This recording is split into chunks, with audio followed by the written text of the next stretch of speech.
तो दोस्तों आज हम डिस्कस करने वाले हैं अपने group 2 paper number 8 management accounting का जून 2026 का पेपर। इस पेपर रिव्यू के एंड में आपको सारे क्वेश्चंस के आंसर मिल जाएंगे जो भी आपके मन में होंगे कि क्या भैया कोई क्वेश्चन में मिस्टेक था, एरर था, तो ग्रेस मार्क्स मिलेगा या नहीं मिलेगा, सब कुछ आपको बहुत डिटेल में पता चल जाएगा। तो प्लीज एंड तक बने रहिएगा इस वीडियो में।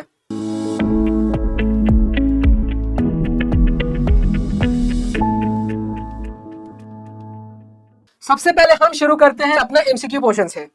Management accounting can be viewed as, management accounting को हम कैसे देख सकते हैं? Marketing oriented accounting. क्या मार्केटिंग के हिसाब से हम करते हैं? बिल्कुल नहीं। Management oriented activity, yes. Management accounting को हम मैनेजमेंट के हिसाब से करते हैं तो मैनेजमेंट ओरिएंटेड है। ये तो एकदम बड़ा इजी था, सभी को 2 नंबर यहाँ पे मिलेंगे। Management accounting focus on reduction of waste of resources in production processes by elimination of no value activities during the. किस स्टेज में हम ऐसा करते हैं? 3rd स्टेज में करते हैं। इंट्रोडक्शन टू एमएमएम पढ़ते हैं और हर बार जो इवोल्यूशन ऑफ मैनेजमेंट अकाउंटिंग है उससे एक क्वेश्चन आपके एमसीक्यू में आता ही है। तो 3rd stage. LPG Limited uses ABC system, produces 3 products, that is LPNG. Material handling and inspection related cost for the period is 1,50,000 for 500 material moves. 500 material moves के लिए 1,50,000 का कॉस्ट लगा है। तो अगर मटेरियल मूव्स की बात करें तो 150 लगा 500 के लिए, that means 300 rupees per material move, और 90,000 रुपीज का कॉस्ट लगा है 300 इंस्पेक्शन कॉल्स के लिए। तो पर इंस्पेक्शन कॉल का भी कॉस्ट आपको पता चल जाएगा। इंस्पेक्शन कॉल 90,000 बाई 300 पर call. Product P uses 440 material moves and 15 inspection calls during the period. Total overhead cost of product P निकालना है। तो कितने material moves है? 40 material moves है। तो 40 इंटू हर एक material move का 300 प्लस इंस्पेक्शन कॉल कितने हैं? 15, और हर एक इंस्पेक्शन कॉल का भी 300 है। तो 15 इंटू 300 यह है अपना 12,000 प्लस 4,500, दैट मीन 16,500। तो ये हमारा करेक्ट आंसर है 16,500, एकदम सिंपल। फिर which of the following independent activities is value added और नॉन वैल्यू एडेड? कौन वैल्यू एडेड है, कौन नॉन वैल्यू एडेड है? तो हम देखेंगे कि जो काम हमारा है, जो मेन काम है, जो हमारा प्राइमरी काम है, हम उससे रिलेटेड अगर कोई काम कर रहे हैं तो वो वैल्यू एडिंग एक्टिविटी है, और अगर प्राइमरी काम के अलावा कुछ भी कर रहे हैं तो वो हमारे प्राइमरी प्रोडक्शन में कोई भी वैल्यू एड नहीं करता है। तो polishing of furniture used by a system engineer in a software firm. Software firm है तो अगर सॉफ्टवेयर फर्म है तो इसका प्राइमरी काम क्या होगा? सॉफ्टवेयर फर्म में प्राइमरी काम होगा सॉफ्टवेयर रिलेटेड कुछ भी। हम यहाँ पर पॉलिशिंग करवा रहे हैं फर्नीचर की, तो ये सेकेंडरी काम है, एंसिलियरी काम है, तो हमारे लिए कोई भी वैल्यू ऐड नहीं करता है, तो ये नॉन वैल्यू एडेड है। और painting of pencils manufactured by pencil factory. अब आप बताइए पेंसिल फैक्ट्री में क्या होगा? पेंसिल्स पे काम करना है, तो अगर हमने पेंसिल पे काम किया तो वैल्यू एडिंग एक्टिविटी है। तो हम पेंट कर रहे हैं पेंसिल्स को, तो वैल्यू एडिंग एक्टिविटी है। तो पहला वैल्यू एडेड होगा, सेकंड वाला नॉन वैल्यू एडेड होगा? नहीं। 1 और 2 दोनों ही नॉन वैल्यू एडेड है? नहीं। दोनों ही वैल्यू एडेड है? नहीं। पहला नॉन वैल्यू एडेड है और ये हमारा सेकंड वाला वैल्यू एडेड है, तो this will be the correct answer.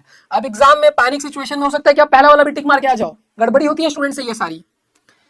For the upcoming year mister Dinesh has budgeted as under. PV ratio given है 45%, मार्जिन ऑफ सेफ्टी 1/3 है, फिक्स्ड कॉस्ट है 292,500, टोटल सेल्स वॉल्यूम निकालना है। तो फिक्स्ड कॉस्ट पता है, पीवी रेशियो पता है, तो यहां से ब्रेक इवन पॉइंट मिल जाएगा, बिल्कुल मिल जाएगा। और मार्जिन ऑफ सेफ्टी गिवन है, तो मार्जिन ऑफ सेफ्टी अगर 1/3 है तो ब्रेक इवन पॉइंट क्या होगा आपका? 2/3 होगा break even point. If margin of safety 1/3 है तो ब्रेक इवन पॉइंट आपका 2/3 ऑफ सेल्स होगा, और ब्रेक इवन पॉइंट आपको fixed cost bye PV ratio से वैसे भी पता चल जाएगा। तो fixed cost bye PV ratio, fixed cost हमारा 292,500, पीवी रेशियो है 45%, 292,500 डिवाइडेड बाय पीवी रेशियो जो कि 45% है हमारा, 6,50,000। तो मैं बोल सकता हूं कि 2/3 of sales is equal to 6,50,000, क्योंकि ब्रेक इवन 2/3 ऑफ सेल्स है और ब्रेक इवन की वैल्यू भी पता है। तो 2/3 of sales is equal to 6,50,000। Sales आने वाला है हमारा 6,50,000 का 2/3, सॉरी 2/3 नहीं 3/2 होगा ना, 650 into 3 divided by 2, 9,75,000। तो 9,75,000 will be the correct answer. DEF Limited has break even sales when the sales are 3,20,000. अगर हम 3,20,000 रुपीस की सेल्स कर लेते हैं then we will achieve our break even. Variable cost at that level of sales are 2 lakh rupees. Variable cost अपना 2 lakhs है. How much contribution will increase or decrease if variable cost are dropped by 30,000? अगर हमारे variable cost 30,000 से कम हो जाएंगे तो contribution कितना increase होगा या डिक्रीज होगा वो निकालना है, और आंसर परसेंटेज टर्म्स में देना है। तो परसेंटेज टर्म में जब भी देना होगा तो हम क्या देखेंगे? इंक्रीज या फिर डिक्रीज कितना हुआ, डिवाइडेड बाई ओरिजिनली कितना था, मल्टीप्लाइड बाई 100। सबसे पहले सेल्स है 320, वेरिएबल कॉस्ट अपना है 2 लाख, तो हमारा कंट्रीब्यूशन आ गया 1,20,000। क्लियर एकदम। सेकंड में क्या हो रहा है, सेकंड में हमारा वेरिएबल कॉस्ट 30,000 से रिड्यूस हो जा रहा है, तो सेल्स 320 है, वेरिएबल कॉस्ट अब 30,000 से कम हो गया, दैट मीन्स हमारा वेरिएबल कॉस्ट अब 1,70,000 है, तो कंट्रीब्यूशन आ गया 1,50,000। अब आप मेरे को बताइए कि कंट्रीब्यूशन में कितने का इंक्रीज है, कंट्रीब्यूशन में 30,000 का इंक्रीज है, तो परसेंटेज इंक्रीज 30,000 का इंक्रीज है, डिवाइडेड बाई ओरिजिनली, ओरिजिनली कितना हमारा कंट्रीब्यूशन था 1,20,000 मल्टीप्लाइड बाई 100, तो ये आएगा 30 divided by 120 into 100, that is 25%। Increase by 25% will be the correct answer. ABCA manufacturing company manufactures 4 products E, F, G and H using the same raw materials. Input requirement for product E, F, G and H are 1 kg, 2 kg, 5 kg, 7 kg. That means एक E, F, G और H की material requirement आपको given है, product wise selling price और variable cost भी given है। Assuming raw material availability is limiting factor, raw material आपका limited है, तो अगर रॉ मटेरियल लिमिटेड होगा तो हम क्या करेंगे, सबसे पहले कंट्रीब्यूशन निकालेंगे, फिर कंट्रीब्यूशन पर केजी ऑफ रॉ मटेरियल निकालेंगे, जिसकी कंट्रीब्यूशन पर केजी ऑफ रॉ मटेरियल सबसे ज्यादा होगी उसको हम सबसे ज्यादा प्रोड्यूस करेंगे, दैट मींस उसकी रैंक 1 होगी, एंड जिसकी कंट्रीब्यूशन सबसे कम होगी उसको हम सबसे कम प्रोड्यूस करेंगे। ये करते हैं, तो करेक्ट रैंकिंग अपने को देनी है। सेलिंग प्राइस है 100, वेरिएबल कॉस्ट है 50, तो कंट्रीब्यूशन मिल जाएगा, कंट्रीब्यूशन आया 50, एफ के केस में कंट्रीब्यूशन आएगा 80, जी के केस में 100 और एच के केस में 175 का कंट्रीब्यूशन। ई, एफ, जी और एच कंट्रीब्यूशन है हमारा 50, 80, 100, 175। अब आप बताइए मेरे को रॉ मटेरियल कितना यूज हो रहा है, रॉ मटेरियल कंज्यूम्ड, ई के पीछे रॉ मटेरियल कंज्यूम होता है 1 kg, एफ के पीछे 2 kg, जी के पीछे 5 kg और एच के पीछे 7 kg। तो कंट्रीब्यूशन पर केजी ऑफ रॉ मटेरियल ये 50, 40, 20, मेरे हिसाब से ये आना चाहिए 25। यस, देयरफॉर रैंक, अब रैंक क्या होगा, सबसे पहले रैंक मिलेगा भाई साहब एफ को, फिर नो सबसे पहले ई को, देन एफ को, फिर एच को और लास्ट में जी को। तो correct sequence will be E, F, H and G, E, F, H and G. Yes. Which method of transfer pricing was introduced in order to overcome the problems caused by using marginal cost? Marginal cost में क्या होता था ना, हम देखते थे कि अपने को कितना कॉस्ट लगा उतने में हम ट्रांसफर कर देते थे, लेकिन अगर हम अपने कॉस्ट पे ट्रांसफर करेंगे तो क्या डिवीजन प्रॉफिट कमा पाएगा, नहीं कमा पाएगा। तो डिवीजन प्रॉफिट कमाने के लिए मार्जिनल कॉस्ट तो लेगा ही लेगा, साथ ही साथ एक मार्कअप भी लेगा, मार्जिनल कॉस्ट भी है मार्कअप भी है, तो डुअल प्राइस हम यहाँ पे यूज करने वाले हैं। डुअल प्राइस, मार्जिनल कॉस्ट तो लेना ही है, साथ ही साथ आपको थोड़ा सा कुछ मार्कअप भी रखना है ताकि डिवीजन भी खुश रहे, वो प्रॉफिट कमा ले। ZED Limited sold 150 unit of its product at a selling price of 12 per unit. Budgeted sales है हमारा 200 units at the rate 10। Sales price variance निकालना है, तो सेल्स प्राइस वेरिएंस में हम क्या देखते हैं कि हमें कितने रुपए में बेचना था वर्सेस हमने कितने रुपए में बेचा। तो हमें बेचना था भाई साहब 12 रुपए पे, नहीं सॉरी 10 रुपए पे, और मैंने बेचा है 12 रुपए पे। हमें बेचना था 10 रुपए पे, हमने बेचा है 12 रुपए में, तो ये अच्छी बात है, हमने पैसे ज्यादा ही तो चार्ज किए हैं, तो फेवरेबल वेरिएंस आएगा। सेल्स प्राइस वेरिएंस क्या होने वाला है, देखिए फॉर्मूला से अगर आप चले तो फॉर्मूला तो इसका होता है actual price minus standard price into actual quantity, but मैं कभी भी रिकमेंड नहीं करता हूँ आप फॉर्मूला से चलिए। आप देखिए ना कि आपको कितना में बेचना था, 10 में बेचना था, and you have sold for 12 rupees, आपने 12 रुपीज पे बेचा है, तो आपने ज्यादा पे बेचा है, तो ये अच्छी बात है, मतलब फेवरेबल वेरिएंस आएगा। हमने 12 पे बेचा, 10 पे बेचना था, और जब हम बेचेंगे तो हम हमेशा एक्चुअल क्वांटिटी बेचेंगे, तो एक्चुअल क्वांटिटी हमारी कितनी है 150 units, that means our answer will be 2 into 150, 300 favourable, 300 favourable will be the correct answer. Clear एकदम। Measures RSR Limited produced 5 units of finished goods in 7 hours. Standard time to produce 8 units of finished goods is 8 hours. Standard time 8 units के लिए 8 hours है, that means her unit का 1 hour लगता है। Standard time for 1 unit is equal to 1 hour. It is observed that 1 hour is lost due to the factors under the control of the company. 1 घंटा मेरा बर्बाद हो गया, मैंने 5 यूनिट्स बनाए हैं और 5 यूनिट्स को बनाने के लिए 7 आवर्स लगाया, 5 यूनिट्स बनाए हैं उसके लिए 7 आवर्स लगाया, तो स्टैंडर्ड टाइम क्या लगना चाहिए था 5 यूनिट्स के लिए standard time for 5 units, standard time लगना चाहिए था भैया 5 आवर्स, 5 आवर्स लगना चाहिए था। एक्चुअल टाइम कितना लगा है, और एक्चुअल टाइम में भी आप प्रोडक्टिव देखिए, 7 आवर्स भले ही लगा है, लेकिन 7 आवर्स में तो आपका 1 घंटा अनप्रोडक्टिव है, दैट मीन्स 6 आवर्स लगा।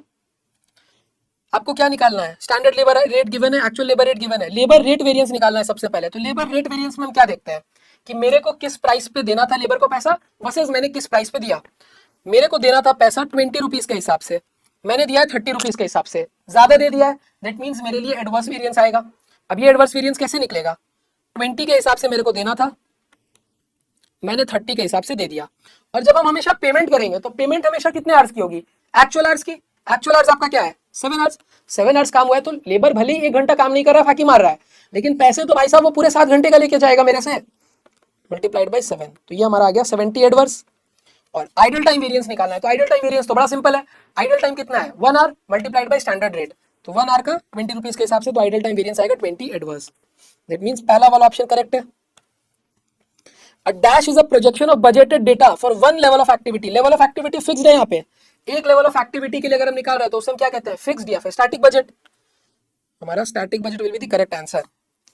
Peacon Limited current financial year income statement reports its net income after tax as 24 lakhs. EBT आपका है 24 lakhs, सॉरी EBT नहीं, EAT आपका 24 lakhs. The company's marginal tax rate is 35%. Interest expense है 18 lakhs. What is the EBIT earned by Peacon Limited? EAT आपको पता ही है। अब आप समझिए, EBIT में से सबसे पहले इंटरेस्ट माइनस करते हैं तो मेरे को EBT मिलता है, फिर टैक्स माइनस करते हैं तो EAT मिल जाता है। अब EAT आपको ऑलरेडी पता है, EAT आपका है 24 lakhs और टैक्स रेट है कंपनी की 35%, तो ये EAT में टैक्स ऑलरेडी माइनस है, EAT में टैक्स ऑलरेडी माइनस है, दैट मींस ये 65% है, ये 65% है, तो 100% क्या होगा 24 lakhs डिवाइडेड बाय 65%, 3692307, 3692307, और इंटरेस्ट का 18 lakhs माइनस किया हुआ है तो प्लस कर देंगे तो EBIT मिल जाएगा, प्लस कर दीजिए 18 lakhs, 5492307, 5492308 will be the correct answer. Again very simple question. The main focus of responsibility accounting lies on, responsibility accounting का main focus कहाँ पे होता है, responsibility centers पे। Measures Not Limited is evaluating a project with the following payoff. High demand 100 lakhs, low demand अगर है तो 20 lakhs, risk penalty है 15% का, expected payoff निकालना है, तो 100 lakhs कमाने की probability है 40%, 20 lakhs कमाने की probability है भाई साहब 60%, टोटल जो भी आएगा उसमें से रिस्क पेनल्टी आपको 15% एडजस्ट करना है तो माइनस कर दीजिए, या 40 lakhs plus 12 lakhs minus 15%, that is 52 lakhs minus 15%, 52 minus 15%, 44.20 lakhs, this will be the correct answer. बड़ा सिंपल सा क्वेश्चन था। The regret table is also known as, regret table को हम क्या कहते हैं, अपॉर्चुनिटी लॉस टेबल, याद है, तो रिग्रेट टेबल में क्या करते थे, माइनस करते थे, अपॉर्चुनिटी लॉस देखते थे अपना, तो अपॉर्चुनिटी लॉस टेबल। तो यहां पर हमारा एमसीक्यू पार्ट पूरे अच्छे तरीके से होता है कवर्ड। अब हम चलते हैं डिस्क्रिप्टिव पार्ट पे। The scope of management accounting includes all information which is provided to the management for financial analysis and interpretation of the business operations. In this context aligning the scope of management accounting. तो मैंने answer यहाँ पे लगा दिया है, आप पूरे अच्छे तरीके से पढ़ लीजिएगा। इसमें financial accounting, cost accounting, budgeting सब कुछ आता है, आप लोगों को ऑलरेडी पता है। जो क्वेश्चन नंबर 2 पे आते हैं, ये आपका एक्टिविटी बेस्ड कॉस्टिंग का क्वेश्चन है, इजी सा क्वेश्चन था ये। देखिए ये जो पेपर है ना, मेरे को पर्सनली ये पेपर मॉडरेट या टफ के बीच में ही लगा, इजी तो बिल्कुल भी नहीं है, मॉडरेट में भी थोड़ा ज्यादा टफ साइड पे ही है, पेपर की जो लेवल है वो थोड़ी टफ साइड पे ही है, to be very honest. Neelam devices limited manufactures 2 products, alpha and beta. Alpha is recently introduced product requiring frequent engineering modifications, whereas beta is a stable product with minimal engineering interventions. Alpha में engineering requirements ज्यादा है और beta में engineering requirements कम है। Cost outputs given है आपको। Engineering change notices 36 और 14। Engineering change alpha में ज्यादा कराना पड़ रहा है, बीटा में कम कराना पड़ रहा है। Cost per engineering charge आपका 1200 है और बीटा के लिए भी 1200 है। Machine hours आपको given है। Calculate overhead cost per unit using traditional machine hour rate. Traditional machine hour rate के हिसाब से निकालना है, तो पहले तो आपको टोटल ओवरहेड्स पता होना चाहिए। टोटल ओवरहेड्स पता भी तो होना चाहिए। टोटल ओवरहेड्स मिल जाएगा, बिल्कुल मिल जाएगा। टोटल ओवरहेड्स कैसे मिलेगा, देखिए 2400 यूनिट्स आपने बनाए और हर एक यूनिट पे, मींस हर एक यूनिट पे नहीं, आपका इंजीनियरिंग चार्ज 1200 का लगता है और इंजीनियरिंग चार्ज अल्फा में कितना हुआ है 36 का, तो 1200 इंटू 36 प्लस बीटा में इंजीनियरिंग चेंज हुआ है आपका 14 और हर एक चेंज का 1200 रुपीज लग जाता है। तो ओवरहेड कॉस्ट क्या आने वाला है 1200 इंटू 36, ये 43200 प्लस बीटा का 14 इंटू 1200 16800, 43200 प्लस 16800 सब मिला के 60,000 का टोटल ओवरहेड है। 60,000 का टोटल ओवरहेड है। अब मशीन आवर्स निकाल लीजिए आप, टोटल मशीन आवर्स अल्फा में 2400 यूनिट्स आपने बनाए और हर एक यूनिट पे 3 घंटे का मशीन आवर्स लगता है। 2400 इंटू 3 7200 मशीन आवर्स और बीटा में हमारा 2600 यूनिट्स है और हर एक यूनिट पे 5 घंटे, 2600 मल्टीप्लाइड बाई 5 13,000। तो सब मिला के हमारा टोटल मशीन आवर्स आया 20,200। तो ये जो 60,000 की कॉस्ट लगी है 20,200 मशीन आवर्स पे आपको एब्जॉर्ब करना है। मशीन आवर्स के हिसाब से तो फॉर्मूला यही है, budgeted overhead divided by budgeted basis. तो बजटेड ओवरहेड है हमारा 60,000, बजटेड बेसिस है 2200, तो ये आपका क्या आने वाला है 60,000 डिवाइडेड बाय 2200 2.97 2.97। तो अल्फा पे कितना जाएगा, हर यूनिट पे 3 घंटे लग रहे हैं तो 2.97 इंटू 3 कर देंगे। अल्फा के केस में 2.97 इंटू 3 8.91 और बीटा के केस में 2.97 इंटू 5 14.85। दैट मींस अल्फा का पर यूनिट ओवरहेड कॉस्ट आएगा 8.91 और वहीं पे बीटा में आ रहा है 14.85। अब आप एक मेरे को बात बताइए खुद, इंजीनियरिंग चेंज की वजह से ओवरहेड लगता है, इंजीनियरिंग चेंज अल्फा में ज्यादा है लेकिन अल्फा को तो भाई साहब ओवरहेड कॉस्ट कम मिला है और बीटा को ज्यादा मिल गया है, तो ये कहीं ना कहीं गड़बड़ी है। तो ये ट्रेडिशनल एब्जॉर्प्शन कॉस्टिंग का एक फ्लॉ है, एक लिमिटेशन है, इसी को ठीक करने के लिए एबीसी अप्लाई होता है। अब आपको ओवरहेड कॉस्ट एबीसी के हिसाब से बतानी है और सिंपल है ये।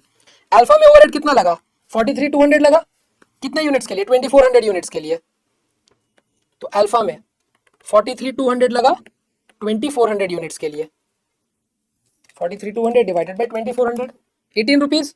और वहीं बीटा में क्या आने वाला है, बीटा में ओवरहेड कॉस्ट लगा है 16,800 का, यूनिट्स कितने बनाए आपने 2600, तो पर यूनिट ये आएगा 16,800 डिवाइडेड बाय 2600 6.46।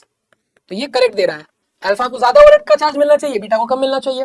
भाई आप तो सब यहाँ पे खिचड़ी पका दी आपने, कोई बात नहीं, मैं फेयर सोल्यूशन करके लाया हूँ, फेयर से एक बार आपको वापस दिखा दूंगा। देखिए तो ओवरहेड मैंने निकाला, सबसे पहले ओवरहेड हमारा आ गया 60,000, वही मेथड है सेम। मशीन आवर्स निकाला 2200, तो मशीन आवर रेट मिल गया अल्फा के केस में 2.97 इंटू 3 क्योंकि 3 मशीन आवर्स लग रहे हैं पर यूनिट और बीटा के केस में 5 लग रहे हैं, तो 2.97 इंटू 5, तो ये सोल्यूशन आया। फिर एबीसी के हिसाब से अल्फा में 1200 हर एक इंजीनियरिंग चेंज का लगता है, 36 इंजीनियरिंग चेंजेस हुए हैं डिवाइडेड बाय 2400 जितने यूनिट्स बनाया तो 18 पर यूनिट आया, बीटा के केस में 6.46 पर यूनिट आया। पार्ट सी में हमें कमेंट करना है, तो कमेंट तो यही होगा ना कि ट्रेडिशनल मेथड के हिसाब से ओवरहेड गलत एब्जॉर्ब हो जाएगा। क्यों, क्योंकि बीटा में मशीन आवर ज्यादा लगता है लेकिन ओवरहेड का जो मेन रीजन है वो क्या है, मेन रीजन तो इंजीनियरिंग चेंज है, मेन रीजन तो इंजीनियरिंग चेंज है, इसीलिए इंजीनियरिंग चेंज के हिसाब से हम ओवरहेड को एब्जॉर्ब करेंगे ना कि मशीन आवर्स के हिसाब से, क्योंकि मशीन आवर्स तो बीटा में ज्यादा लग रहा है, बीटा के पास ज्यादा कॉस्ट चला जाएगा, ये गड़बड़ है। क्वेश्चन नंबर 3 पे आइए। RSR Limited manufactures two products P and Q and sells them at 384 and 525 per unit. Raw material given है, direct wages 40 per hour given है। अगर 40 per hour लगता है that means यहाँ पे 1.5 आवर्स लगा होगा और Q के केस में 2 आवर्स लगे होंगे, तभी तो 80 रुपए की कॉस्ट आई। डिपार्टमेंट बी में लगता ही नहीं है, यहाँ पे 100 रुपीज है, that means 2.5 hours. Department C में 2 आवर्स, वेरिएबल ओवरहेड 32 और 45 है, ठीक है। The company operates a single shift of 8 hours per day for 300 days in a year. Company जो है वो 8 दिनों के लिए काम, 8 आवर्स पर डे के लिए काम करती है 300 दिन तक। The number of workmen engaged is 78, 54 and 48 in departments A, B and C respectively. A में 78 वर्कर्स है, बी में 54 है और सी में 48 है। The employees cannot be increased nor can they be transferred from one department to another. Employees को ना तो हम increase कर सकते हैं और ना ही हम उनको transfer भी कर सकते हैं। Calculate the number of units of each product that can be manufactured to yield maximum profit. Maximum profit कमाने के लिए मैं कितने यूनिट्स मैन्युफैक्चर करूंगा। देखिए ये क्वेश्चन मैं सच बता रहा हूँ बहुत अच्छा क्वेश्चन है, बहुत ज्यादा अच्छा क्वेश्चन है। प्लीज आप मार्क करके रखिएगा स्टार। जितने भी स्टूडेंट्स हैं जो आगे एग्जाम देने वाले हैं वो इस क्वेश्चन को कम से कम 5 बार प्रैक्टिस करेंगे तभी ये क्वेश्चन आपसे बनेगा। ये क्वेश्चन लिमिटिंग फैक्टर का और बहुत अच्छा क्वेश्चन है, मैं सच बता रहा हूँ, लिमिटिंग फैक्टर का बहुत अच्छा क्वेश्चन है ये। अब आप पहले समझिए कि आपके पास टोटल मशीनर्स अवेलेबल कितने हैं, कुल मिला के वर्कर्स कितने हैं हमारे पास, 78 प्लस 54 प्लस 48, सब मिला के 180 वर्कर्स हैं। हर वर्कर 8 घंटे काम करेंगे 300 दिन तक, तो 180 वर्कर्स 8 दिन तक काम करते हैं 300 घंटे, 4,32,000 आवर्स मेरे पास टोटल है। अब मैं इसको चेंज नहीं कर सकता हूं क्योंकि क्वेश्चन में तो ये मेंशन है कि आप इंप्लॉइज को इंक्रीज नहीं कर सकते हो। दैट मींस पर ईयर आपके पास सिर्फ 4,32,000 आवर्स है, हर साल आपके पास 4,32,000 आवर्स ही है काम करने के लिए। अब डिपार्टमेंट ए में 1.5 आवर्स काम होता है, बी में 2 आवर्स काम होता है, डिपार्टमेंट बी में 2.5 आवर्स काम होता है, डिपार्टमेंट सी में 2 आवर्स काम होता है सिर्फ प्रोडक्ट पी पे। अब आप समझिए कि कौन सा डिपार्टमेंट लिमिटिंग फैक्टर होगा। 4,32,000 आवर्स मेरे पास है, लिमिटिंग फैक्टर क्या हो सकता है। तो लिमिटिंग फैक्टर निकालने से पहले तो आप ये निकालिए कि आप किसी भी प्रोडक्ट का मैक्सिमम कितना बना सकते हो, किसी भी प्रोडक्ट को आप मैक्सिमम कितना बना सकते हो। डिपार्टमेंट ये जो प्रोडक्ट पी है मेरा, इसमें डिपार्टमेंट सी पे सिर्फ काम होता है और डिपार्टमेंट सी में कितने वर्कर्स हैं, डिपार्टमेंट सी में 48 वर्कर्स हैं, डिपार्टमेंट सी में 48 वर्कर्स हैं। तो डिपार्टमेंट सी का मैक्सिमम आवर्स कितना है, डिपार्टमेंट सी का जो मेरा मैक्सिमम आवर्स है वो है 1,15,200। वही सेम तरीका, 48 वर्कर्स हैं 8 घंटे काम करेंगे 300 दिन तक, तो डिपार्टमेंट सी में मेरे पास 1,15,200 आवर्स है और इस 1,15,200 आवर्स से मैं क्या कर सकता हूँ, सिर्फ प्रोडक्ट पी बना सकता हूँ, सिर्फ प्रोडक्ट पी तो बनेगा क्योंकि डिपार्टमेंट सी प्रोडक्ट क्यू पे काम ही नहीं करता है। तो डिपार्टमेंट पी मैक्सिमम उसके पास 1,15,200 आवर्स है, तो इस 1,15,200 से मैं प्रोडक्ट पी बनाऊंगा। तो प्रोडक्ट पी मैक्सिमम कितना बन सकता है ये आपको मिल जाएगा। अगर आप 1,15,200 आवर्स पूरा कंज्यूम करते हो पी पे, तो डिपार्टमेंट सी का पी पे 2 आवर्स लगता है, तो 1,15,200 आवर्स पे कितने यूनिट्स बन के तैयार हो जाएंगे, 57,600। दैट मींस आप मैक्सिमम प्रोडक्ट पी 57,600 यूनिट्स बना सकते हो। और प्रोडक्ट क्यू मैक्सिमम कितना बनेगा, देखिए प्रोडक्ट क्यू बनाने के लिए डिपार्टमेंट बी को चेक करेंगे क्योंकि डिपार्टमेंट बी सिर्फ प्रोडक्ट क्यू पे काम कर रहा है। तो डिपार्टमेंट बी की मैक्सिमम कैपेसिटी कितनी है, 129,600। दैट मींस ये 129,600 पूरा किस पे यूज होगा, डिपार्टमेंट बी 129,600 पूरा क्यू को बनाने में लगा देगा। क्यू को बनाने के लिए 2.5 आवर्स लगते हैं, 2.5 आवर्स लगते हैं, तो 129,600 डिवाइडेड बाय 2.5 दैट मींस आप 51840 यूनिट्स बना सकते हो प्रोडक्ट क्यू का। तो प्रोडक्ट पी मैक्सिमम बन सकता है 57,600 और प्रोडक्ट क्यू बन सकता है मैक्सिमम 51,840। अब ये मैक्सिमम यूनिट्स है, चेक करिए अब इसके लिए आवर्स कितना लगेगा। तो डिपार्टमेंट ए में 57,600 यूनिट्स बनाने के लिए 1.5 आवर्स, तो 57,600 इंटू 1.5 इंटू 1.5 किया तो ये मिल गया मेरे को 86,400। और डिपार्टमेंट ए का ही क्यू को बनाने के लिए 2 घंटे लगते हैं, आपको बनाने 51,840 यूनिट्स, तो 51,840 इंटू 2 1,03,680। तो कुल मिला के डिपार्टमेंट ए 1,90,080 आवर्स चाहिए, तब जाके पी और क्यू की मैक्सिमम डिमांड जो है वो फुलफिल हो सकती है। अब डिपार्टमेंट बी सिर्फ क्यू पे काम करता है 129,600 और डिपार्टमेंट सी सिर्फ पी पे काम करता है 115,200। अब आप चेक करिए डिपार्टमेंट ए के पास आवर्स कितना है, 187,200 आवर्स तो सिर्फ मैक्सिमम है। मेरे पास 187,200 आवर्स है और अगर मैं मैक्सिमम डिमांड पूरी करने जाऊं तो मेरे को 190,080 आवर्स लगेंगे। दैट मींस मेरे को जितने आवर्स की जरूरत है उतना तो मेरे पास है ही नहीं, मेरे को जितने आवर्स की जरूरत है उतना ही नहीं। मेरे को कितने आवर्स की जरूरत है, 190-80 की, लेकिन मेरे पास सिर्फ 187,200 आवर्स है। तो डिपार्टमेंट ए हमारा क्या है, लिमिटिंग फैक्टर है, ये हमारा लिमिटिंग फैक्टर है। तो department A is the limiting factor, समझ गए आप। अब लिमिटिंग फैक्टर है तो हम क्या करेंगे, देखेंगे कि डिपार्टमेंट ए में ज्यादा कंट्रीब्यूशन पी से मिलता है या क्यू से मिलता है। तो मैंने कंट्रीब्यूशन निकाला, कंट्रीब्यूशन आया 54 और 60, सारे वेरिएबल कॉस्ट को माइनस कर दिया, 54 60 आ गया।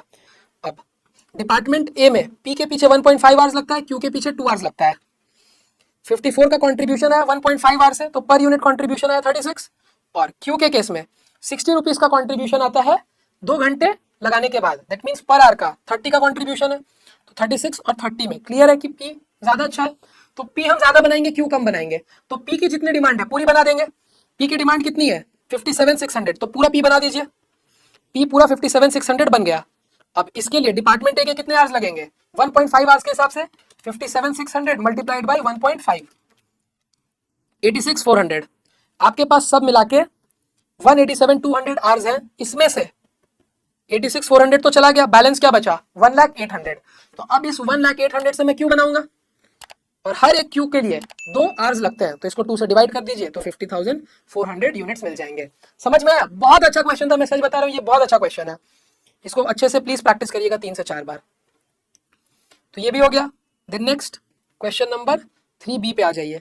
ये आपका ट्रांसफर प्राइसिंग का क्वेश्चन है। इजी सा क्वेश्चन है ये application of marginal costing. The information regarding division K is as follows. Annual production 25,000 given है, material cost, labor cost, manufacturing overhead 40% fixed है। That means जो बचा हुआ 60% है वो वेरिएबल होगा, तो into 60% ये आने वाला है 35 मल्टीप्लाइड बाई 60%, 21। एडमिन ओवरहेड पूरा ही फिक्स्ड है, तो वेरिएबल कॉस्ट टोटल क्या आ गया? 115 प्लस 90 प्लस 21, 115 प्लस 90 प्लस 21, 226 आपका वेरिएबल कॉस्ट है। और कितने यूनिट्स आपने बनाए? 25,000 यूनिट्स बनाए। फिक्स कॉस्ट भी मिल जाएगा। फिक्स कॉस्ट हमेशा टोटल में निकाल लीजिए, तो टोटल फिक्स कॉस्ट क्या आएगा एडमिन के लिए? 9 इंटू 25,000 और दूसरा हमारा है 14। अगर 35 में 21 वेरिएबल है तो 14 फिक्स्ड होगा। 14 इंटू 25,000, तो फिक्स्ड ओवरहेड आपका आएगा 225 और 14 इंटू 25 5,75,000। आई होप ये एकदम इजी आपको समझ में आ गया होगा। 5,75,000 आपका फिक्स कॉस्ट है, बचा हुआ जो है वो 226 वेरिएबल कॉस्ट है। आपको क्या निकालना है? You are required to determine the transfer price under each of the following strategies. 15% after tax profit on transfer price. जो भी ट्रांसफर प्राइस है उस पर 15% मेरे को आफ्टर टैक्स प्रॉफिट चाहिए। और आप क्या करते हो? सारा का सारा प्रोडक्शन ट्रांसफर कर देते हो दूसरे डिवीजन को। दैट मींस आपकी जो भी टोटल कॉस्ट लग रही है वो आप दूसरे डिपार्टमेंट से रिकवर करोगे, क्योंकि आप तो अपने सारे जो भी आपने बनाया पूरे एंटायर प्रोडक्शन को दूसरे को भेज दे रहे हो। तो 226 मेरी वेरिएबल कॉस्ट और फिक्स कॉस्ट 575 है, तो टोटल कॉस्ट क्या आने वाला है? 62,25,000। एकदम सिंपल है। तो कॉस्ट पर यूनिट 249 आ गया। आई होप किसमें कोई प्रॉब्लम नहीं है। 226 को 25,000 के साथ मल्टीप्लाई किया तो टोटल वेरिएबल कॉस्ट मिला, टोटल फिक्स कॉस्ट ऑलरेडी पता है, तो पर यूनिट की टोटल कॉस्ट है 249। अब आप मान लीजिए कि आपका ट्रांसफर प्राइस एक्स है, 15% आफ्टर टैक्स प्रॉफिट चाहिए ना ट्रांसफर प्राइस में, तो ट्रांसफर प्राइस तो पता नहीं है, तो मैंने मान लिया कि ट्रांसफर प्राइस एक्स है। अब इसमें से कॉस्ट 249 माइनस किया तो प्रॉफिट क्या आएगा? Transfer price minus cost x minus 249। इसमें से 30% टैक्स चला गया, तो आफ्टर टैक्स क्या बचा? 70%। 30% अगर टैक्स चला गया भाई साहब तो आपके पास क्या बचा? 70% ही तो बचा। 70% of x minus 249।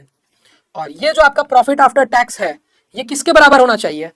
Transfer price का 15% के बराबर, क्योंकि ये भी क्वेश्चन में बोला गया है कि आपको जो रिटर्न चाहिए, जो प्रॉफिट चाहिए, वो ट्रांसफर प्राइस का 15% होना चाहिए आफ्टर टैक्स। तो आफ्टर टैक्स आपने कितना कमाया?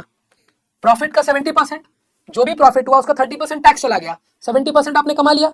तो 70% of profit is equal to 15% of transfer price, क्योंकि क्वेश्चन में ये एकदम स्पेसिफिकली मेंशन्ड है कि ट्रांसफर प्राइस का 15% तो कमाना है। तो अब इसको पूरा सॉल्व किया तो आपको वैल्यू मिल गई 316.91। सिंपल था ये। Second, 20% return on investment after tax. आपको 20% रिटर्न ऑन इन्वेस्टमेंट चाहिए आफ्टर टैक्स। तो रिटर्न ऑन इन्वेस्टमेंट आपका 75 लाख है।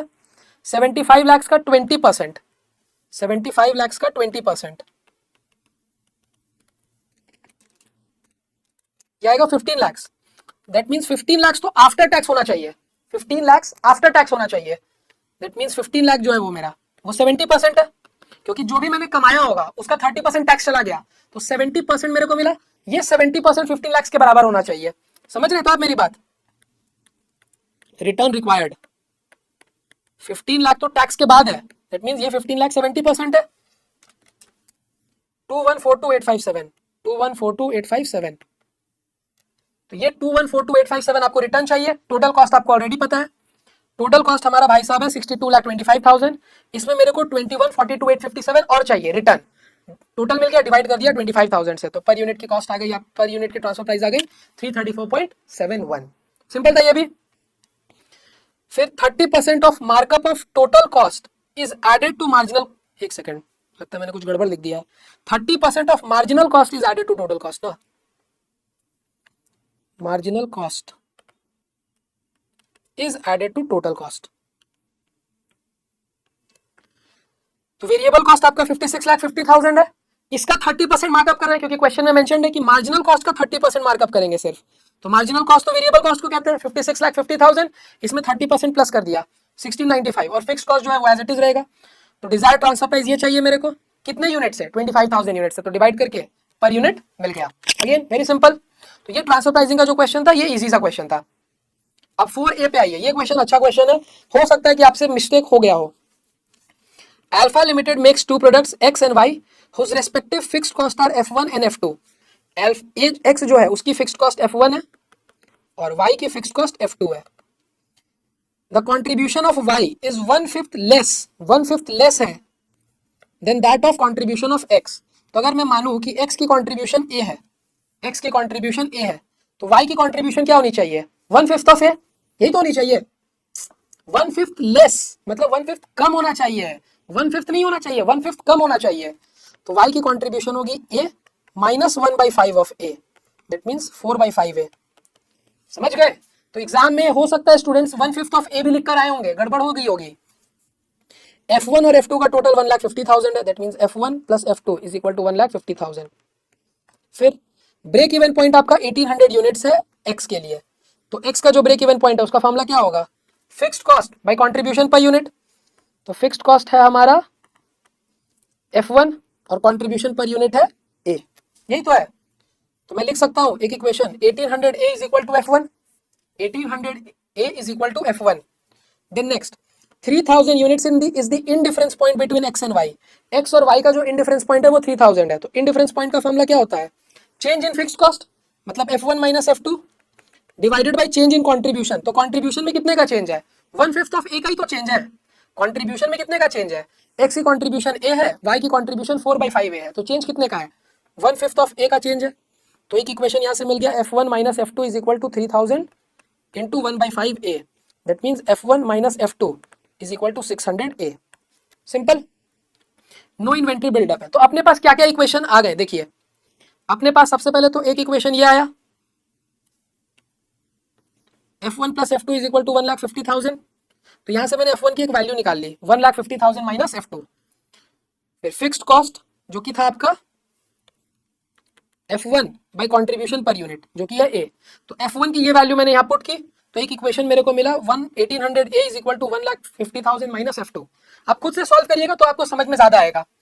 इन डिफरेंस पॉइंट से मेरे को एक दूसरा इक्वेशन मिल गया F1 minus F2 is equal to 600A, जो भी मैंने दिखाया। तो एक और इक्वेशन क्या मिला? F2 is equal to F1 minus 600A।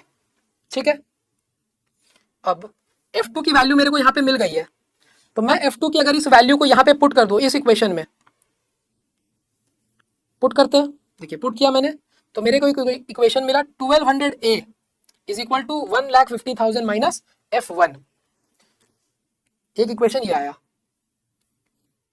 या फिर अब आप ऐसा समझ लीजिए, यहां पे मैं ये लिख सकता हूं F1 minus F2 is equal to 600A।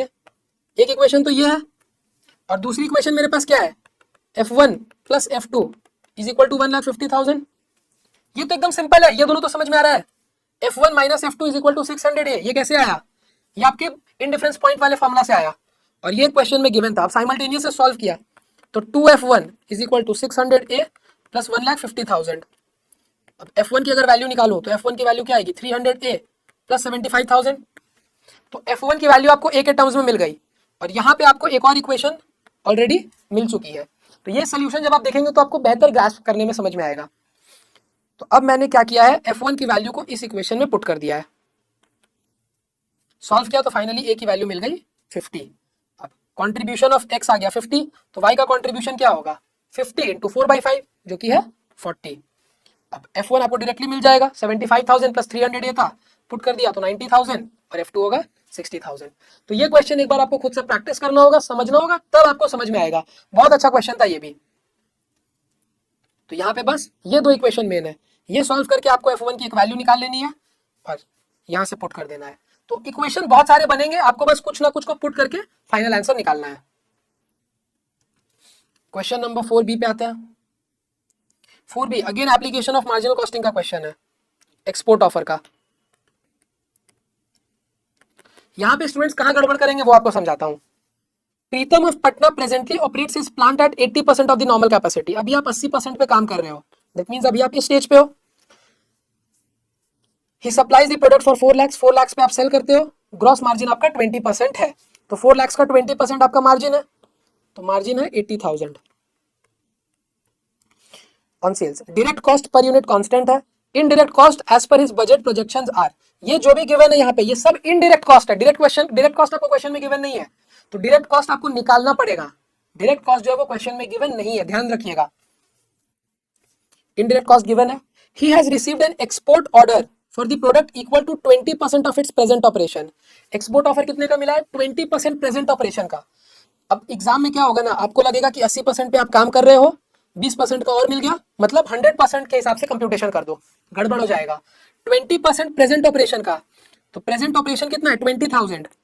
20,000 का 20%, मतलब 4,000 के लिए आपको एक्सपोर्ट ऑफर मिला है। 20,000 आप ऑलरेडी बना रहे हो, 4,000 का एक्सपोर्ट ऑफर और मिल गया, मतलब 24,000 यूनिट्स के लिए मेरे को निकालना होगा। 24,000 यूनिट्स के लिए निकालना होगा। यहाँ तो 25,000 के लिए निकला हुआ है, तो ये आप कैसे ले सकते हो? गड़बड़ हो जाएगा। समझ में आया? अब इसमें आपको पैकिंग चार्जेस अलग से इनकर करना पड़ेगा 1,000 का। You are required to arrive at the price to be quoted for export order to give him a profit margin of 10% on the export price. Export price पे मेरे को 10% का मार्जिन चाहिए। समझ गए क्वेश्चन? हाँ, जब आप इसको मेरे साथ पढ़ रहे हो तो आपको क्वेश्चन पेपर लेके बैठना है, साथ ही साथ जो मैं करा रहा हूं करते जाना है और फेयर सोल्यूशन भी करते जाना है। तो सेलिंग प्राइस मेरी क्या आएगी? 20 रुपीज। 4 लाख में बेचता हूँ, 4 लाख रुपीज सेल्स रेवेन्यू में 20,000 यूनिट्स, तो 20 रुपए मेरी सेल्स रेवेन्यू है। डायरेक्ट कॉस्ट मैंने निकाला कैसे? सेल्स 4 लाख से गिवन है, वेरिएबल कॉस्ट 80,000 है, सेमी वेरिएबल कॉस्ट 40,000 है, फिक्स्ड कॉस्ट 80,000 है, तो इन सबको माइनस करने के बाद 80,000 का प्रॉफिट आना चाहिए। 4 लाख में से अगर आप इन तीनों को माइनस करिएगा, 4 लाख माइनस 80,000 माइनस 40,000 माइनस 80,000, तो 2 लाख तो हो रहा है, लेकिन प्रॉफिट तो 80,000 है। मेरे हिसाब से तो 2 लाख का प्रॉफिट आ गया, तो डायरेक्ट कॉस्ट मिसिंग है ना। डायरेक्ट कॉस्ट कितना आएगा? 120, तभी तो ये सॉल्व करके 80 आया। तो डायरेक्ट कॉस्ट पर यूनिट क्या आ गया? 6 rupees per unit. I hope आप समझ गए होंगे। अब सेमी वेरिएबल कॉस्ट को सेग्रीगेट कर लीजिए। मेरे को 4,000 यूनिट्स एक्सपोर्ट करना है, तो वेरिएबल कॉस्ट पर यूनिट क्या है? इनडायरेक्ट। डायरेक्ट तो पता है 6 रुपए, इनडायरेक्ट क्या है? 80,000 लगा है कितने यूनिट्स के लिए? 80,000 लगा है कितने यूनिट्स के लिए? 20,000 यूनिट्स के लिए, मतलब 4 रुपीज है। सेमी वेरिएबल कॉस्ट में वेरिएबल कॉस्ट कैसे मिलेगा? वही हाई लो पॉइंट मेथड। कितने का चेंज है? 80% से 90% में, 40,000 से 42,500, 2,500 का चेंज है। और यूनिट्स में कितने का चेंज है? यूनिट्स में 2,500 का चेंज है, तो वेरिएबल कॉस्ट आ गई 1 रुपीज पर यूनिट। और जो बच गया वो फिक्स कॉस्ट है, तो हम एक्सपोर्ट ऑफर के लिए फिक्स कॉस्ट क्यों कंसिडर करेंगे? अपने को तो सिर्फ वेरिएबल देखना है। जब डिसीजन मेकिंग करते हैं तो सिर्फ वेरिएबल कॉस्ट ही तो देखते हैं। तो वेरिएबल कॉस्ट क्या क्या है? एक तो डायरेक्ट कॉस्ट वेरिएबल है, एक इनडायरेक्ट वेरिएबल कॉस्ट है, और दूसरा सेमी वेरिएबल कॉस्ट का जो वेरिएबल वाला पोर्शन है वो आपके लिए वेरिएबल कॉस्ट है। तो वो सब तो मिल गया। इंक्रीमेंटल सेल्स रेवेन्यू क्या आएगी? 4,000 यूनिट्स आप एक्सपोर्ट करोगे, ट्रांसफर। अभी आपको एक्सपोर्ट प्राइस नहीं पता है तो एक्स माना मैंने। अब इसमें डायरेक्ट कॉस्ट क्या होगा? 4,000 यूनिट्स 6 रुपए के हिसाब से 24,000, वेरिएबल कॉस्ट 4 रुपीज के हिसाब से 4,000, तो ये 16,000। Semi variable cost, semi variable में सिर्फ वेरिएबल पोर्शन 1 रुपए का है, तो 1 इंटू 4,000, और यहाँ पे एक एडिशनल पैकिंग कॉस्ट लगेगा 1,000 का। तो इन सब को माइनस करने के बाद प्रॉफिट आना चाहिए, और वो प्रॉफिट कितना होगा वो भी क्वेश्चन में गिवन है कि जो भी आपका एक्सपोर्ट प्राइस है उसका 10% प्रॉफिट आना चाहिए। तो एक्सपोर्ट प्राइस मेरा क्या है? 4,000x, इसका 10% मेरे को चाहिए। अभी क्वेश्चन सॉल्व कर दीजिए। 4,000x माइनस इन सब का total 45,000 is equal to 400x। Solve किया तो एक्सपोर्ट प्राइस आ गई 12.50। समझ गए? बहुत इजी क्वेश्चन है ये तो सच में इजी था, बाकी सारे क्वेश्चंस चैलेंजिंग थे थोड़े से। फिर ये आपका लेबर का क्वेश्चन है, मतलब स्टैंडर्ड कॉस्टिंग का बड़ा सिंपल सा क्वेश्चन है ये भी। ऐसा सेम क्वेश्चन तो आपके एमक्यूपी में भी था। Standard number of workers given है, स्टैंडर्ड वेज रेट गिवन है, actual number of workers, actual wage rate given है। During the month of 200 working hours, ये एक्चुअल है। एक्चुअली में 200 घंटे काम हुआ, लेकिन the gang produced 9600 standard hours of work. लेकिन काम सिर्फ कितना हुआ है? अगर स्टैंडर्ड के हिसाब से देखें तो स्टैंडर्ड के हिसाब से सिर्फ 9600 आवर्स ही प्रोड्यूस हुए हैं। स्टैंडर्ड के हिसाब से सिर्फ 9600 आवर्स प्रोड्यूस हुए टोटल में। तो स्टैंडर्ड वर्कर्स कितने थे? 30, 10 और 10, मतलब 50 वर्कर्स। 50 वर्कर्स ने 9600 का ही स्टैंडर्ड काम किया है। 50 वर्कर्स ने 9600 का ही स्टैंडर्ड काम किया है। तो आप स्टैंडर्ड आवर्स निकाल सकते हो यहां से। स्टैंडर्ड आवर्स 9600 आवर्स अगर स्टैंडर्ड के हिसाब से आ रहा है तो ये तो टोटल है। कुल मिला के 50 वर्कर है, तो हर वर्कर को कितना काम दिया गया होगा? हर वर्कर स्टैंडर्ड के हिसाब से अगर हम चलते हैं तो हर वर्कर 192 आवर्स में ये काम कर सकता था। दैट मींस आपका स्टैंडर्ड आवर्स क्या है? 192 और एक्चुअल आवर्स कितना लग गया है? 200। ये चैलेंजिंग पार्ट था इस क्वेश्चन का, बस ये अगर निकल गया फिर आपका क्वेश्चन सही बना होगा। देखिए स्टैंडर्ड आवर्स प्रोड्यूस्ड है मेरा 192 आवर्स, 200 आवर्स मैंने लगा दिया, लेकिन लगना कितना चाहिए था? 192 आवर्स का ही काम था भैया, आपने 200 आवर्स लगा दिए। तो अब लेबर कॉस्ट कार्ड बनाइए, 30 वर्कर्स 10 10 192 के हिसाब से, तो मैंने आवर्स निकाल लिए, रेट पता, अमाउंट मिल गया। अब एक्चुअल में 200 आवर्स मिला है सबको, वर्कर्स कितने हैं? स्किल्ड में 24, सेमी स्किल्ड में 15 और अनस्किल्ड में 12, रेट गिवन है, अमाउंट मिल गया। फिर मटेरियल, हमें लेबर मिक्स वेरिएंस भी निकालना है, तो मिक्स वेरिएंस के लिए रिवाइज स्टैंडर्ड आवर्स की जरूरत पड़ेगी, तो वो भी निकाल लेते हैं। रिवाइज स्टैंडर्ड आवर्स कैसे मिलता है? एक्चुअल का टोटल देखिए, एक्चुअल का टोटल देखिए, तो एक्चुअल का टोटल कितना है? 10,200। इसको बस स्टैंडर्ड प्रोपोर्शन में बांट दीजिए, तो इसको मैंने स्टैंडर्ड प्रोपोर्शन में बांट दिया, जो कि मेरा 30:10:10 का था, 30:10:10 में बांट दिया, तो ये आ गया हमारा रिवाइज स्टैंडर्ड आवर्स। सबसे पहले labour rate variance, rate variance में हम क्या देखते हैं कि हमें किस रेट से पेमेंट करना चाहिए था वर्सेस हमने किस रेट से पेमेंट किया। और जब हम पेमेंट करते हैं तो हमेशा एक्चुअल आवर्स की करते हैं, पेमेंट जब भी होगी तो एक्चुअल आवर्स की होगी। तो आपको देना था 5 रुपए स्किल्ड को, आपने 6 रुपए दे दिए, तो 5 - 6 ज्यादा पैसे दे दिए, एडवर्स आएगा, मल्टीप्लाइड बाई एक्चुअल आवर्स 4800, तो ये पुट करके निकाल लिया मैंने। तो अगर आप फॉर्मुला के हिसाब से चलते हैं तो फॉर्मुला के हिसाब से सॉल्व कर लीजिए, लॉजिक के हिसाब से चलते हैं तो सबसे बढ़िया, लॉजिक से तो तुरंत मिल जाएगा। एफिशिएंसी वेरिएंस में हम देखेंगे कि हमें कितना टाइम दिया गया वर्सेस हमने कितना टाइम लिया। तो स्किल्ड को 5760 आवर्स दिया गया, उसने 4800 आवर्स ही लिया, तो 5760 minus 4800 multiplied by standard rate, क्योंकि यहाँ पे हम आवर्स देखते हैं, रेट से मतलब नहीं है, तो वैसे ही सबका मिल गया। फिर मिक्स वेरिएंस में, मिक्स वेरिएंस में रिवाइज स्टैंडर्ड आवर्स को एक्चुअल आवर्स के साथ कंपेयर करिए, तो रिवाइज स्टैंडर्ड आवर्स 6120 है, एक्चुअल 4800 है, सॉल्व किया तो ये आ गया। और कॉस्ट वेरिएंस में तो सीधा एकदम इजी है, 38,400 लगना चाहिए था, 41,100 लग गया, तो जो डिफरेंस है वो कॉस्ट वेरिएंस, खत्म। फिर है हमारा फिक्स्ड ओवरहेड वेरिएंस। अब फिक्स्ड ओवरहेड वेरिएंस में जो जो डेटा गिवन है ना, सबसे पहले तो डेटा लिखिए। बजटेड वर्किंग डेज है 25, एक्चुअल वर्किंग डेज है 27, तो यहां मैंने लिख लिया। बजट के हिसाब से 25 दिन था, एक्चुअल में 27 लग गया, ठीक है। मैन आवर्स, तो ये मैन आवर्स पर डे है, ध्यान रखिएगा, ये मैन आवर्स पर डे आपको टोटल में चाहिए, तो टोटल मैन आवर्स 1,50,000 आएगा, और एक्चुअल में 27 वर्किंग डेज है और मैन आवर्स पर डे 6,300 है, तो एक्चुअल में कितना आने वाला है? 27 इंटू 6,300, 170 100, तो ये भी मैंने यहाँ पुट कर दिया। Output per man hour 1 unit, हर मैन आवर का 1 यूनिट का आउटपुट मिलता है, तो 1,50,000 आवर्स काम हुआ है, तो 1,50,000 आपका बजटेड आउटपुट है। और एक्चुअल में पर आवर 0.9 का आउटपुट मिलता है, तो काम हुआ है 170 तो 170 मल्टीप्लाइड बाई 0.9, ये आएगा 153.90, सिंपल था। फिक्स्ड ओवरहेड कितना है? बजट के हिसाब से 150 और एक्चुअल के हिसाब से 1,56,000, तो ये मैंने डेटा पुट किया। अगर ये डेटा आपने पुट कर दिया ना तो गारंटीड क्वेश्चन बन गया।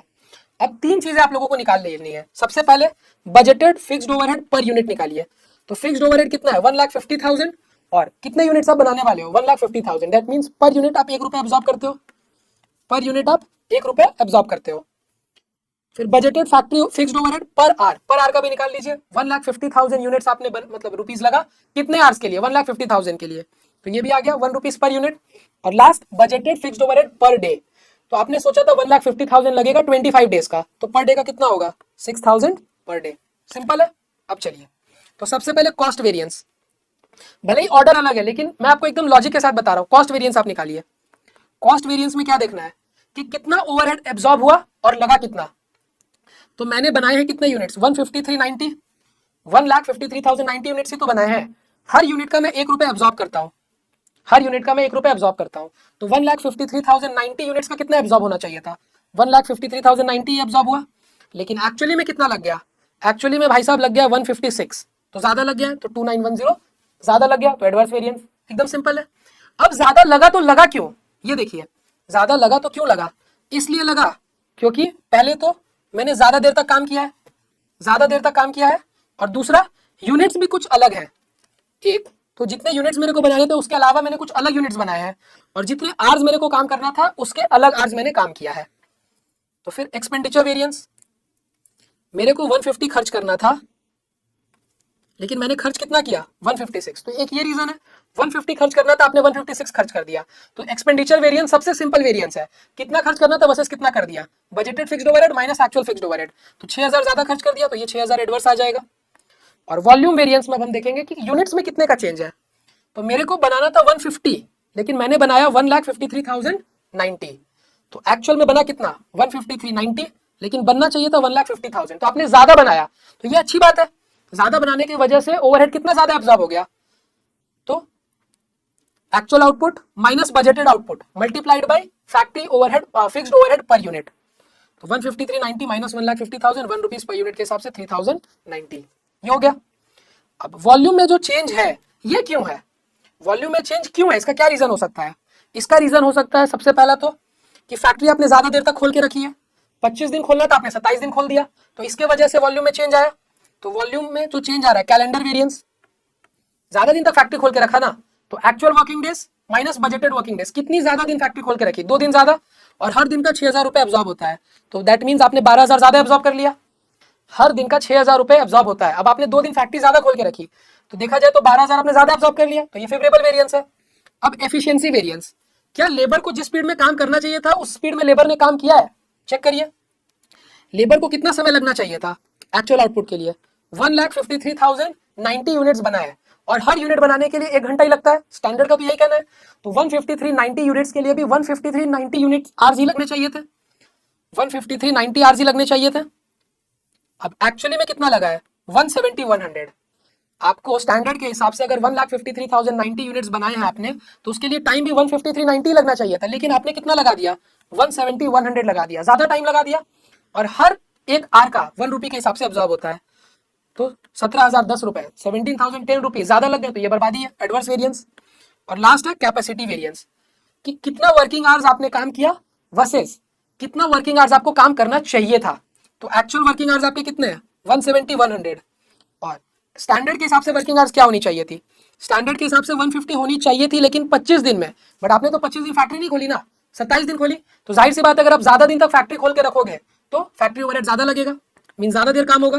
तो 150 25 दिन का था तो 27 दिन का कितना होगा 150 डिवाइडेड बाय 25 मल्टीप्लाइड बाय 27।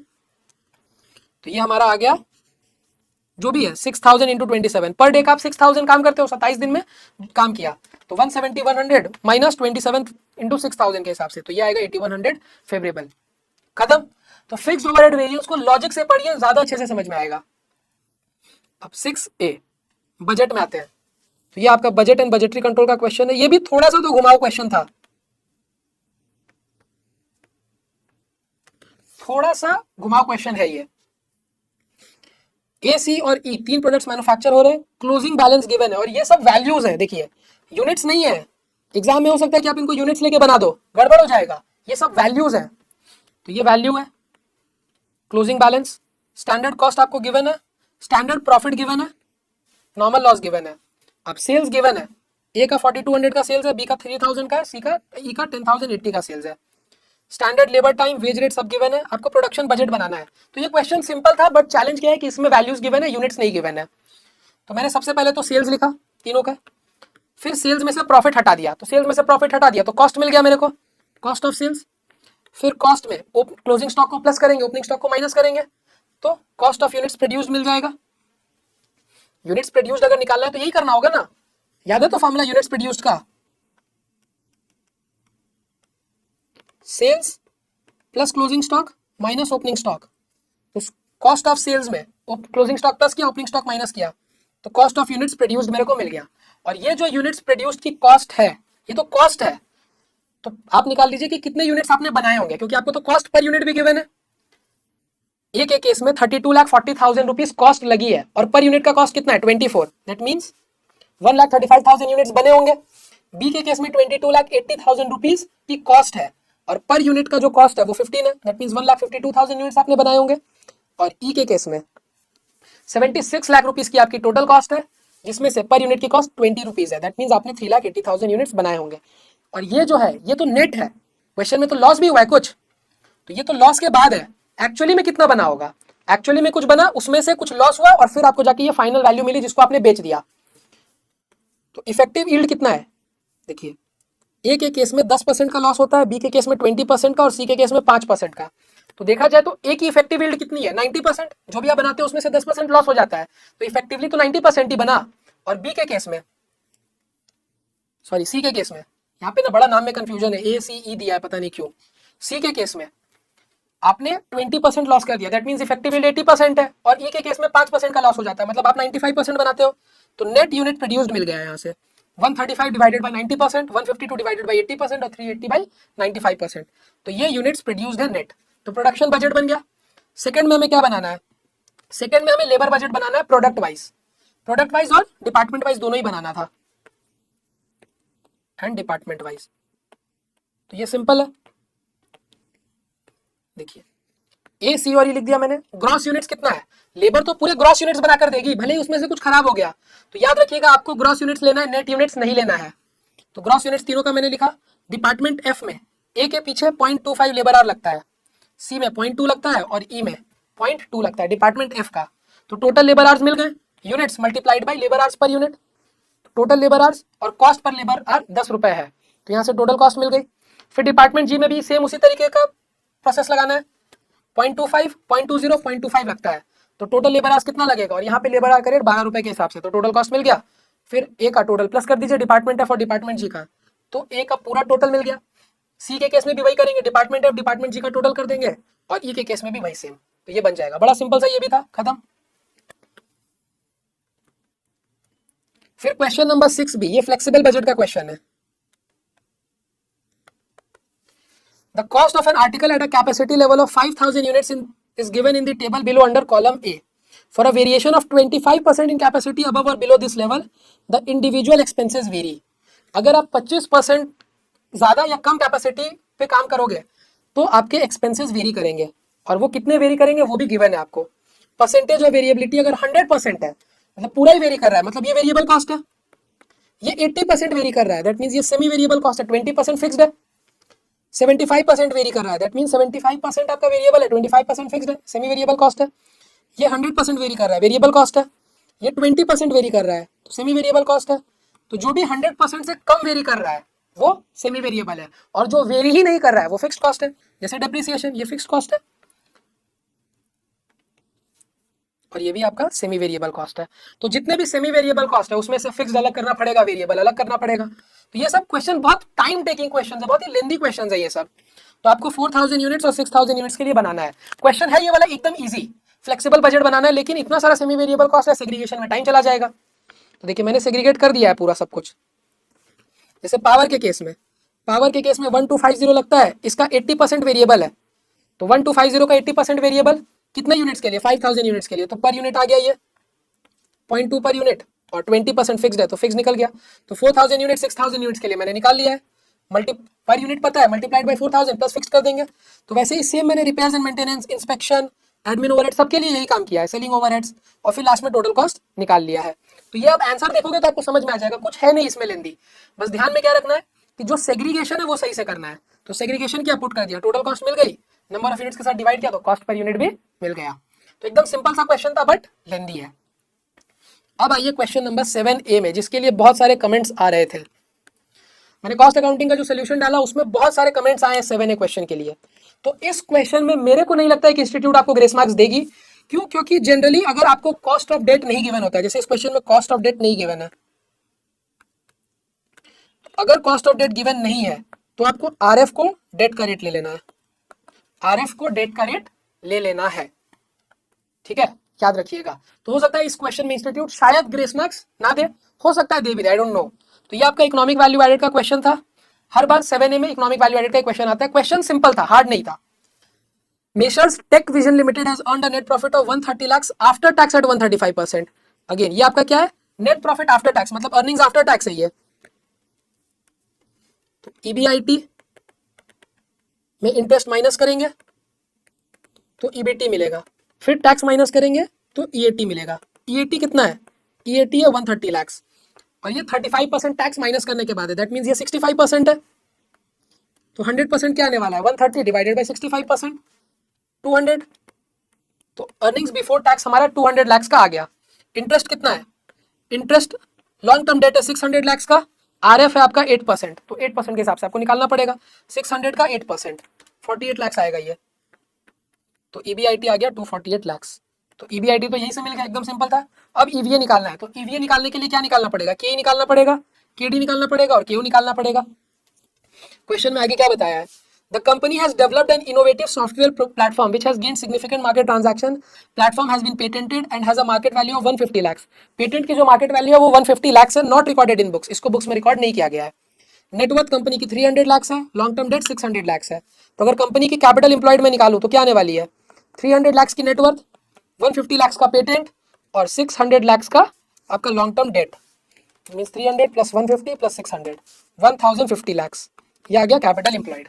ठीक है, अब rate on 365 day government securities is 8%, RF 8% है, मार्केट पोर्टफोलियो 13% है, बीटा 1% है। तो सीएपीएम के हिसाब से आपका क्या ही निकल जाएगा? RF plus RM minus RF into beta, beta जो कि 1 है, तो यहाँ पे 30% के ही आ गया। केडी भी मिल जाएगा, केडी निकालना तो और सिंपल है, इंटरेस्ट 1 माइनस टैक्स, तो इंटरेस्ट 8% है, 1 माइनस टैक्स, टैक्स रेट आपका 35% है ही, तो ये आएगा शायद 5.2%,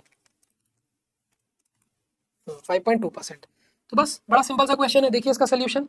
तो सबसे पहले मैंने के निकाल दिया है 13%, फिर केडी और केयू निकालेंगे। केडी 8% मतलब मल्टीप्लाइड बाय 65%, तो ये आया 5.2।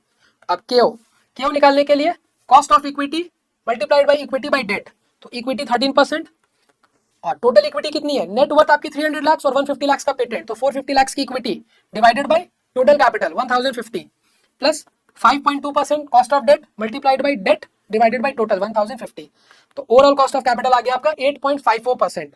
अब required return, total capital employed आपका 1050 लाख, इसमें 8.54 मेरे को रिक्वायर्ड है, दैट मींस 89.67 चाहिए, और मैंने कितना अर्न किया है? ईएटी आपका 248 लाख आपका ईबीआईटी है, तो नोपैट क्या आएगा? 248 multiplied by 1 minus tax. NOPAT कैसे निकलता है? ईबीआईटी 1 माइनस टैक्स, तो ईबीआईटी 1 माइनस टैक्स आ गया 161.2, इसमें से आपका जो रिक्वायर्ड रिटर्न था माइनस कर दीजिए, तो आपको मिल जाएगा आपका इकोनॉमिक वैल्यू एडेड। सिंपल सा क्वेश्चन था ये भी, बस चैलेंज कहा था कि डेट का रेट नहीं गिवन है, तो डेट का रेट नहीं गिवन है तो आपको आरएफ को डेट का रेट मान लेना है। अब क्वेश्चन नंबर 7B, ये लर्निंग ग्राफ का क्वेश्चन है, ये भी बड़ा सिंपल सा क्वेश्चन है, ये तो बहुत सिंपल था। बट आशा एसएचजी का मतलब self help group produces and exports handicraft items, one of the product lines is bamboo made model boat, the product is fully handmade and material required is bamboo and cane. Asha SHG provides you the following details for production of one batch of 10 units, एक batch में आप 10 units बनाते हो और time कितना लगता है? The first batch takes 4 labour hours to make and learning rate applicable is 80%। तो पहले बैच में 10 यूनिट्स बने, 4 आवर्स लगा, दूसरे बैच में 20 यूनिट्स बनेंगे और लर्निंग कर्व के हिसाब से निकलेगा। तो अपने को ऑफर मिला 160 यूनिट्स के लिए, दैट मींस अपने को 16 बैचेस तक काम करना पड़ेगा। हर बैच में 10 यूनिट्स बनता है, तो 160 यूनिट्स के लिए कितना बैच चलेगा? 16 बैच, तो 1 2 4 8 16, टाइम निकालते जाइए एवरेज 4, फिर 4 का 80%, 3.2, 3.2 का 80%, 2.56, फिर इसका 80%, 2.048, अगेन इसका 80%, 1.6384, तो टोटल आवर्स मिलेगा अब 4 6.4, 2.56 इंटू 4 10.24, 2.048 इंटू 8 16.384 और ये 16 इंटू 1.6384 26.2144, तो ये टोटल आवर्स इतना लगने वाला है। ठीक है, जो भी लगेगा। मटेरियल कॉस्ट पर यूनिट 130 है, लेबर कॉस्ट पर आवर का आपको गिवन है, तो अब आप पर यूनिट निकाल सकते हो, यहीं पर चैलेंज है बस। Labour cost per hour given है तो आप लेबर कॉस्ट पर यूनिट निकाल लीजिए, क्योंकि बाकी सब कुछ तो आपको ऑलरेडी पर यूनिट गिवन है, ये पर यूनिट है, ये पर यूनिट है। फिक्स्ड ओवरहेड कॉस्ट कमिटेड, ये इररिलेवेंट होता है, इसको कंसिडरेशन में नहीं लेना है। तो दो कॉस्ट आपके पास ऑलरेडी पर यूनिट है, जो एक पर यूनिट नहीं है उसको पर यूनिट हम निकाल लेंगे। कैसे निकालेंगे? 26.2144 आवर्स लगने वाला है और हर आवर का आप 300 रुपए पेमेंट करोगे, डिवाइडेड बाय कितने यूनिट्स बनेंगे? 160 यूनिट्स बनेंगे, तो पर यूनिट मिल जाएगा 26.2144 इंटू 300 डिवाइडेड बाई 160, तो यार आपका 49.152, 49.152, तो 130 प्लस 49.152 प्लस 70, तो सब मिला के आपकी जो कॉस्ट आ रही है वो आ रही है 249.152 और आपको मिल कितना रहा है? 275 मिल रहा है, तो आपको ज्यादा ही मिल रहा है, तो कंट्रीब्यूशन पॉजिटिव है, तो अपने को एडवाइस मींस हम क्या एडवाइस देंगे कि आप ऑफर को एक्सेप्ट कर लीजिए। सिंपल सा क्वेश्चन है ये। देखिए मैंने यहाँ पे यही किया है, पहले लेबर आवर्स निकाला 160 यूनिट्स का, ये यूनिट्स नहीं ये बैच होगा, पहला बैच, दूसरे, फोर्थ, 8, 16, हम टोटल 16 बैचेस तक काम करेंगे क्योंकि 16 बैच में 160 यूनिट्स मिलेगा। टोटल आज ये आ गया, लेबर कॉस्ट पर यूनिट मिल गया 49.152, तो मैंने टोटल कॉस्ट निकाला, पॉजिटिव कंट्रीब्यूशन आ गया 25.848 का। एकदम सिंपल सा लर्निंग ऑफ का क्वेश्चन था ये। अब आइए क्वेश्चन नंबर 8A में, ये क्वेश्चन जो है ना ये पता है आपके सिलेबस का नहीं है, ये क्वेश्चन आपके एससीएम का है, डिसीजन मेकिंग यूजिंग प्रोबेबिलिटी, पता नहीं क्यों दे दिया है, लेकिन ठीक है क्वेश्चन इजी है, हार्ड नहीं है, अगर आप थोड़ा लॉजिक लगाएंगे तो बन जरूर जाएगा। आपको सेल्स वॉल्यूम गिवन है और सेल्स वॉल्यूम में क्या क्या प्रोबेबिलिटीज है वो भी गिवन है। सेलिंग प्राइस 8.5 है, वेरिएबल कॉस्ट गिवन है, तो कंट्रीब्यूशन आएगा, कंट्रीब्यूशन क्या आने वाला है 8.5 माइनस 5.1, 3.4 का कंट्रीब्यूशन आएगा। फिक्स्ड कॉस्ट गिवन है। Management wants to assess the risk profile of the project before proceeding the full scale production. The probability that the company will at least break even, तो break even का formula क्या होता है, break even point is equal to fixed cost by contribution. Fixed cost हमारा है 38250 divided by contribution, contribution है 3.4 का, 38250 divided by 3.4, 11250 break even के लिए आपको यूनिट चाहिए। अब 11250 यूनिट्स होने की क्या प्रोबेबिलिटी है, देखिए अगर आप 12000 अचीव कर लेते हो तो ब्रेक इवन हो गया, 14000 अचीव कर लेते हो तो भी ब्रेक इवन हो गया, 16000 यूनिट्स अचीव कर लेते हो तो भी ब्रेक इवन हो गया, तो इन तीनों केस में ब्रेक इवन तो हो ही जाएगा। दैट मींस 25% प्लस 27% प्लस 18%, क्या आंसर आने वाला है 25 प्लस 27 प्लस 18, 70%, 70% चांस है कि कंपनी ब्रेक इवन कर ही लेगी, इजी था। फिर the probability that the company will earn a minimum operating profit of 15000, minimum 15000 का तो ऑपरेटिंग प्रॉफिट आएगा ही आएगा, तो डिजायर्ड सेल्स का फॉर्मूला लगाइए, fixed cost plus desired profit divided by contribution per unit. तो फिक्स्ड कॉस्ट मेरे को कितना चाहिए 38250 चाहिए, यही था ना, हाँ, plus desired profit 15000 divided by contribution per unit जो कि है 3.4, तो 38250 प्लस 15000 डिवाइडेड बाय 3.4, यह आएगा 15662 यूनिट्स। तो 15662 यूनिट्स होने की प्रोबेबिलिटी क्या है, सिर्फ इस केस में आप 15662 को क्रॉस कर रहे हो, दैट मींस 18% प्रोबेबिलिटी है, तो सेकंड का answer 18%। Third, expected annual profit of the product using the probability distribution, तो प्रोबेबिलिटी डिस्ट्रीब्यूशन यूज करके आपको एक्सपेक्टेड एनुअल प्रॉफिट बताना है, तो आप टोटल सेल्स निकाल लीजिए प्रोबेबिलिटी को कंसिडरेशन में लेके, 8000 यूनिट्स होने की प्रोबेबिलिटी 12% है, तो मल्टीप्लाई करिए 960 यूनिट्स, यहाँ पे 1800, फिर 12000 इंटू 25%, 3000, 14000 मल्टीप्लाइड बाई 27%, 3780, फिर 16000 इंटू 18%, 2880, तो ये आपका टोटल आएगा 960 plus 1800 plus 3000 plus 3780 plus 2880, 12420 units. तो अगर मैं सब कुछ को कंसिडरेशन में लूँ तो एक्सपेक्टेड है कि 12420 यूनिट्स बिक जाएंगे, और हर एक यूनिट को बेच के कंट्रीब्यूशन कितना आने वाला है 3.40 का, तो ये आपकी टोटल कंट्रीब्यूशन है 12420 इंटू 3.4, 4228, माइनस कर दीजिए अब आप इसमें से आपका फिक्स्ड कॉस्ट जो कि है 38250, 3978 का आपका प्रॉफिट आएगा। तो ये क्वेश्चन एकदम सिंपल था लेकिन आपके सिलेबस का नहीं था, अगर आप लॉजिक लगाएंगे तो बन जाएगा। चलिए तो इस क्वेश्चन में इतना ही है। फिर last question, different types of responsibility centres बताने हैं और उन सबका कंसेप्ट बताना है, तो वो मैंने ऑलरेडी यहाँ पे अटैच कर ही दिया, आपको ऑलरेडी पता ही है कि किनके कितने कितने कॉस्ट सेंटर होते हैं, कितने कितने रिस्पॉन्सिबिलिटी सेंटर होते हैं। एक तो कॉस्ट सेंटर है, एक प्रॉफिट सेंटर है, एक रेवेन्यू सेंटर है, एक इन्वेस्टमेंट सेंटर है, यही तो चार है, कॉस्ट, प्रॉफिट, रेवेन्यू और इन्वेस्टमेंट। तो इन सबको डिटेल में लिख देना था। तो इस चैप्टर, इस क्वेश्चन में बस इतना ही था। मिलते हैं नेक्स्ट वीडियो में, तब तक के लिए take care, bye bye, study well, do well, और मुझे कमेंट बॉक्स में जरूर बताइएगा कि आपका कितना स्कोर बन रहा है। चलिए, I will see you in the next one.